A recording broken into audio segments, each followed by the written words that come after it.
précédent où il est allé chercher la victoire alors qu'il était largement mené. C'est ça, le match qui a fait basculer sa journée, c'est le deuxième tour contre le Kazakh Ruslan Kurbanov, 7e mondial, où il est mené 14-13 et il arrive à s'imposer 15-14. C'est un tireur qu'il avait déjà battu à la mort subite il y a 2 saisons de cela. Et là, bah voilà, il a réussi à reproduire cette performance. Et quand je suis allé le voir tout à l'heure avant le match, il m'a dit que vraiment c'est ça qui l'avait permis de se lâcher. Allez, petit rappel, hein, pour ceux qui ne sont pas forcément très coutumiers d'escrime, on est à l'épée, l'arme de duel, on peut toucher des pieds à la tête, il n'y a pas de convention. Hein. Le premier qui touche un point. Et en cas de touche double, eh bien, il y a un point partout. On va aller en 15 touches dans l'épreuve individuelle ou 3 fois 3 minutes. C'est parti pour aller au terme de ce match, une place en finale. Match gaucher-gaucher, hein. D'ailleurs la seule différence c'est que voilà, on a une poignée droite du côté français et une poignée cross où on a la main bien derrière la coquille du côté italien. C'est ça, hein. La seule différence voilà, c'est que Gaëtan il va essayer d'aller le plus vite possible sur la cible alors que l'Italien il va plutôt chercher à écarter la lame de Gaëtan avant d'aller riposter. Allez, petit round d'observation, vous savez que il faut, on n'a pas le droit ou plutôt au bout d'une minute le match s'arrête s'il n'y a pas eu de touche. Mais ça on vous l'expliquera le moment venu. Pour l'instant c'est assez logique, on se teste, on s'observe. Donc oui, c'est deux tireurs qui se connaissent un peu. C'est la 3e affrontement entre les deux. Pour l'instant, on a une victoire partout. Et notamment lors de la dernière la dernière médaille internationale de Gaëtan à Budapest en 2023, il avait éliminé Davide Giveroli en 8e de finale. C'était quoi, le bronze hein, pour Gaëtan? C'est ça, il avait obtenu le bronze. Allez, vous voyez, c'est le cas de figure là. Il n'y a pas eu de touche pendant une minute. L'arbitre va mettre 2 avertissements. Ce sont juste des avertissements, hein, un de chaque côté. Ce sont des cartons. Alors, il ne faut pas confondre avec les cartons jaunes de faute de match. Là, c'est un petit avertissement. Par contre, à la prochaine minute sans touche, là, il y aura carton rouge des 2 côtés. C'est ça. Donc là, la petite particularité aussi de la salle, on a vu Gaëtan essuyer ses lunettes parce que justement, bah, il a des lunettes et là, il fait très chaud dans cette salle de Saint-Maur parce qu'il a une piscine en dessous et du coup, il y a toute la vapeur qui remonte, il fait très chaud et voilà, il va falloir faire gaffe que ça ne gêne pas trop Gaëtan sur ce match. Allez, voilà l'attaque de l'Italien hein, qui est bien faite. On a cru au contre de Gaëtan Billa, mais non, c'était trop tard et la maîtrise du fer était italienne. C'est ça, ouais. Davide Giveroli, il a ces petites attaques un peu atypiques, pas très conventionnelles, où c'est un peu un espèce de petit saut vers l'avant. On appelle ça un peu des fléchettes parce que c'est pas vraiment une flèche, mais c'est très efficace parce que sa pointe va super vite sur la cible.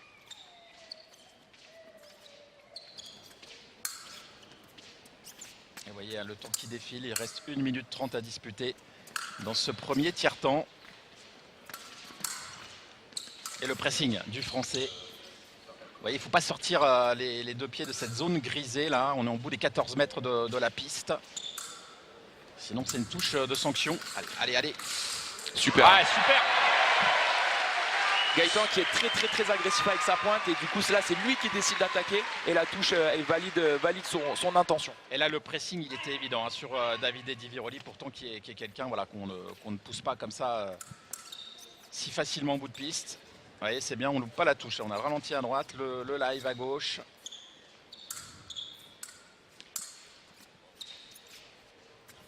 Voilà, je pense que c'est un schéma qu'il faudrait qu'il répète, Gaëtan, d'être très agressif, de ne pas laisser l'Italien s'installer entre le milieu de piste et le terrain de Gaëtan. Vaut mieux aller le pousser là-bas chez lui pour que voilà, Gaëtan arrive à casser la distance et venir placer sa pointe sur la cible. Allez, oh là là. Les tireurs qui sont proches. Super. Oh, super. Ça c'est bien. C'est bien pensé de la part de Gaëtan. Il a vu vraiment son adversaire partir, il a incité à partir et il avait plus entre guillemets qu'à allonger le bras. C'est ça, avec son buste, on sent qu'il a aspiré son adversaire, qui a déclenché sa marche, sauf que Gaëtan était encore sur ses appuis. Il l'a mis hors distance et puis après, il a pu ensuite placer sa touche.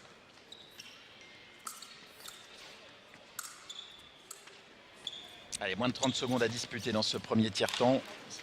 Ce serait bien de rester devant à la pause. Super. Ouais. Et c'est mieux que ça puisqu'il va prendre 2 touches d'avance. 3-1 en faveur de Gaëtan Billa. Voilà, cette agressivité encore récompensée. C'est encore lui qui a l'initiative de la touche. C'est lui qui se rapproche, c'est lui qui agresse l'Italien. Et maintenant le Français qui mène de 2 touches.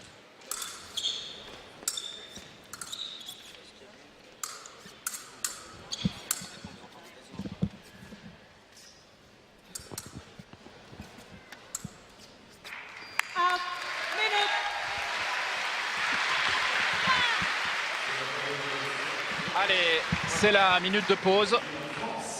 Avec Gaëtan qui est devant, c'est le meilleur des scénarios possibles. Gaëtan qui est au PUC, hein, c'est ça comme c'est ça, c'est mon partenaire au PUC. On a progressé ensemble depuis 4-5 ans.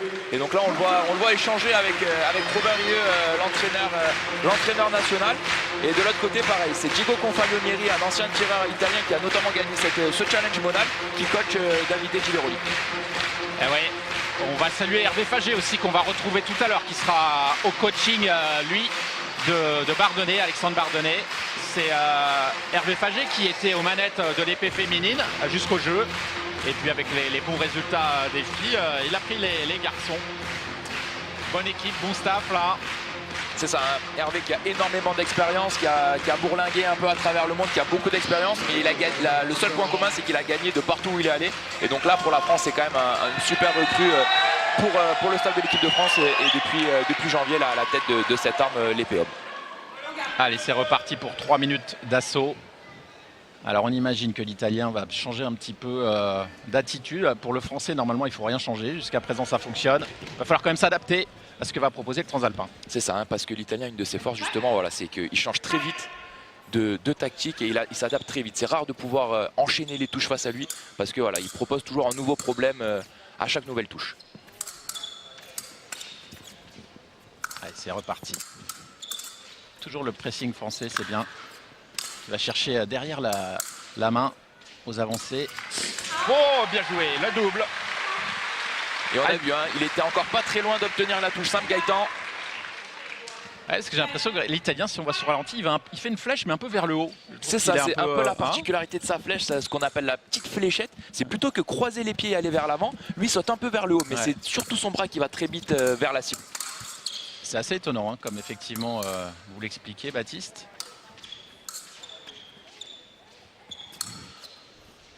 En tout cas, là, ce que fait Gaëtan, c'est très bien. Toujours agressif de la pointe, toujours essayer de créer des réactions chez l'Italien.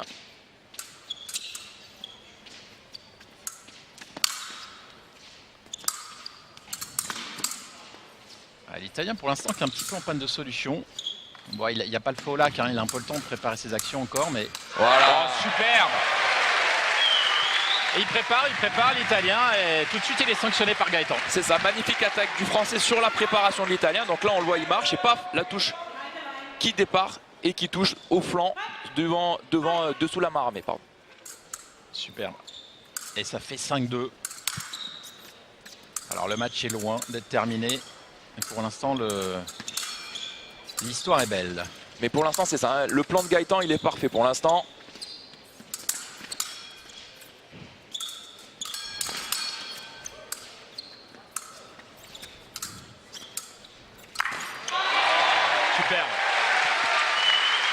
La nouvelle attaque sur la préparation de Gaëtan Dilla et on le voit, hein, dès que Gaëtan engage un peu la pointe, ça crée une réaction chez l'Italien. Il veut se protéger dès que... Donc ça veut dire qu'il a peur de cette pointe. Et c'est là-dessus que Gaëtan doit s'appuyer. Ouais, il a peur. Puis... Bon là il fait pour le coup sa petite fléchette là, comme on l'a expliqué, elle a bien fonctionné, hein, effectivement. Et en plus il touche très tôt sur la main de Gaëtan au tout début de l'action. Et du coup c'est là où il prend le temps d'avance sur notre Français. Allez, attention, on ne va pas permettre à l'Italien de se rapprocher au score en tout cas. Et la pointe toujours dans la cible du Français, c'est payant. Là sur les jambes il est très juste Gaëtan. On voit que dès qu'une marche est un peu trop grande, il le sanctionne direct en cassant la distance et en venant directement sur la cible.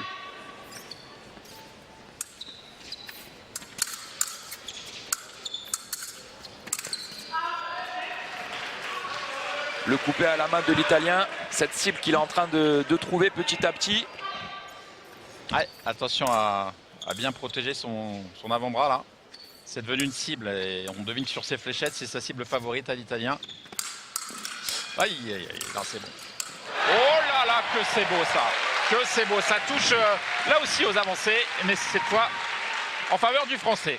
Et voilà, c'est encore cette agressivité qui paye, hein. L'Italien, il est vraiment vers l'arrière pour se protéger et ça tape son genou et donc ça compte. On est à l'épée, donc c'est parfait.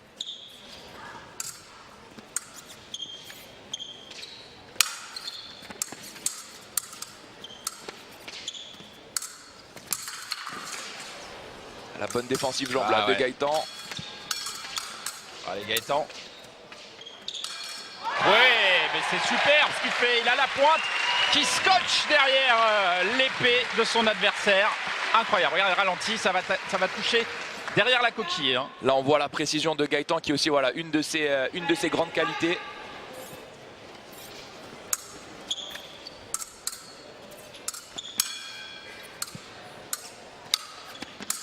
Là, il est très juste le Français. Voilà. On sent l'Italien débordé. Hein. On voit sa main qui recule dès que la pointe de Gaëtan avance. Et c'est que de la réaction. C'est Gaëtan qui est à l'initiative de tout. Là, il nous fait vraiment plaisir. Il fait un très gros match. Et le pour Français. déborder l'Italien Di Veroli avec son titre de champion du monde, ses 2 médailles d'or au championnat d'Europe et ses nombreux podiums en Coupe du Monde. Ça veut dire qu'il est en forme, Gaëtan Billa. Ah là, il déroule. Hein. Des 11-4, il n'a pas dû en prendre beaucoup hein, récemment, l'Italien.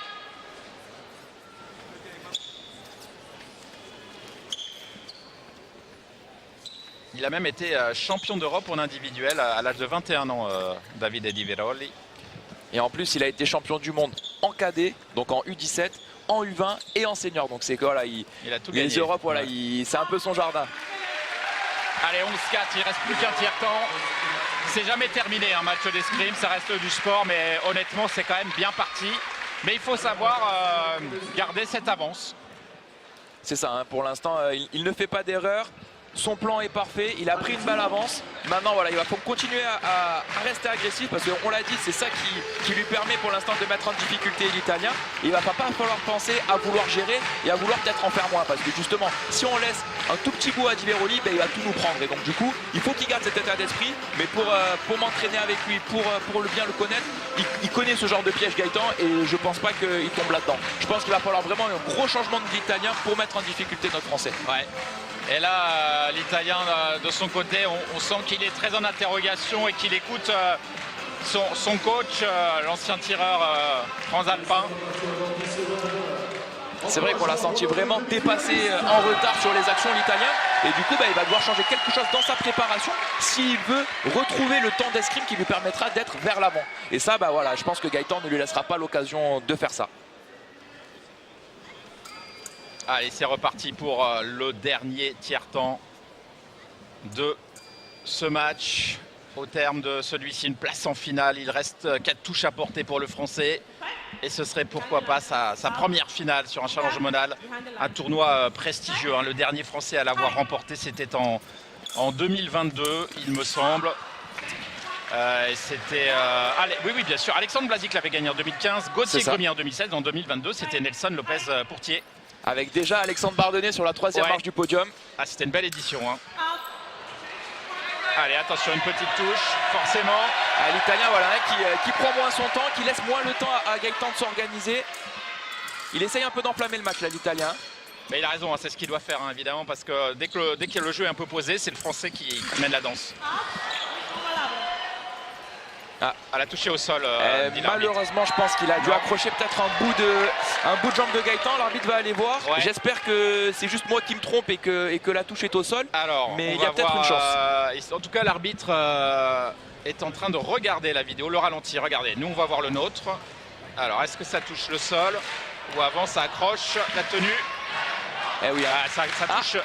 Je ne sais pas parce que j'ai l'impression que ça touche la cuisse, mais pour moi la lumière allume au sol. Donc peut-être que le Français va s'en sortir sur cette touche. Alors là, il va falloir regarder. Voilà, ça c'est la vidéo arbitrage. Ça c'est sympa de nous proposer ça, la réalisation. Voilà ce que voit l'arbitre. Donc vous voyez, on décortique pour savoir exactement. Donc là, ça n'allume pas. Donc c'est bien la touche au sol. Ah, pas sûr. Voilà. Donc l'arbitre qui annule la touche. Bon, c'est ça, touche au sol. Et vous voyez qu'il faut vraiment faire de l'image par image pour en être certain. Alors à l'épée, on va beaucoup moins utiliser la vidéo arbitrage que dans les armes de convention que sont le fleuret ou le sabre. Mais vous voyez, c'est quand même important d'en disposer. C'est reparti. Et 5 touches d'avance toujours pour Gaëtan Billa. Super Gaëtan, super. Il montre à l'Italien qu'il est là, qu'il ne va pas se laisser faire, qu'il ne va pas se laisser marcher dessus.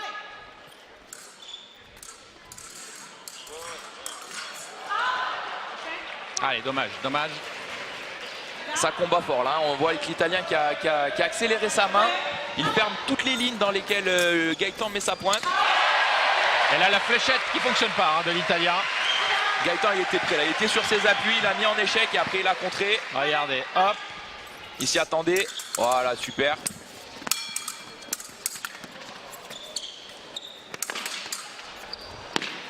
Oh. Oui, oh là là là, il est dans tous les registres, Gaëtan Bila. Si même il se met à remporter ce genre de touche rallye, bah franchement, il ne peut rien lui arriver. Hein. Allez, là, plus qu'une petite touche pour le Français, même une double, lui permettra d'accéder en finale. Et on espère, pourquoi pas, contre un autre tricolore. Allez, c'est pas terminé quand même. Ah, l'épée de Gaëtan qui se met à allumer toute seule. Ah. Alors. Bon, là, il y a touche, hein, là, il y a touche. On change d'épée. Mais c'est ça, c'est peut-être sur le contact de lame, ça a dû bouger quelque chose dans les réglages de l'épée, et ce qui fait que du coup les fils rentrent en contact et allument la lumière toute seule. Donc l'épée est défectueuse, changement d'épée, et donc voilà, ça va repartir pour cette dernière touche.